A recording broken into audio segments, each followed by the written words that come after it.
tomorrow marks 100 days since the assault on the Capitol, and new numbers from the Justice Department show that more than 400 suspects have been arrested from at least 45 different states.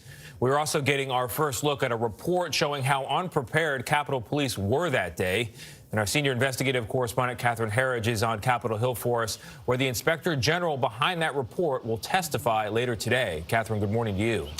Well, Tony, good morning. CBS News obtained the watchdog findings that reveal Capitol Police officers did not know ahead of time just how serious the threat was on January 6th, and they were blocked from using aggressive crowd control tactics. 3 days before the violence, an intelligence assessment by the Capitol Police warned January 6th would be different. The targets of pro-Trump supporters are not necessarily the counter-protesters, but rather Congress itself. But on the day of the attack, a conflicting assessment said violence was improbable.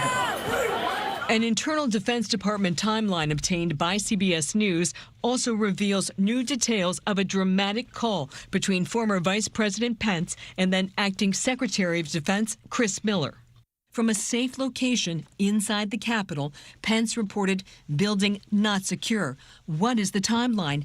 FBI must clear. He was very in control. Miller recently spoke with CBS News as part of a national security panel discussion. And he was focused on clearing the Capitol and making sure that that was done that day so that they could get back to doing the people's business. We all brought up the possibility that for a need for extra security.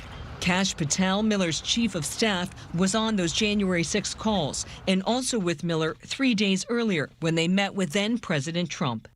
The president preemptively gave us the authority to deploy the National Guard as the secretary saw fit. The Defense Department memo says Pence pushed Miller and Mark Milley, the chairman of the Joint Chiefs, on why more National Guard troops were not provided in advance. On January 4th, the memo states Capitol Police confirmed no requirement for military support. D.C. Mayor Muriel Bowser wanted a limited Guard presence for traffic control.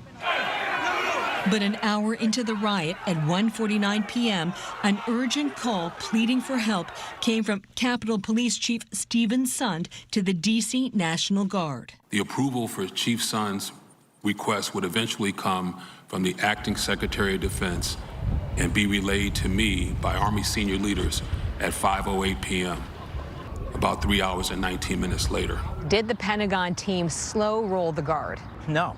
You can't just send in thousands of uniformed military officers because they say deploy the National Guard. You have to have a strategic plan with local law enforcement.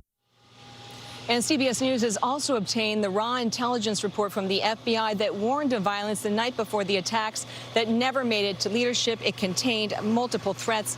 This week, senior law enforcement and intelligence officials testified to Congress that domestic extremism is among the greatest threats facing the U.S. Anthony.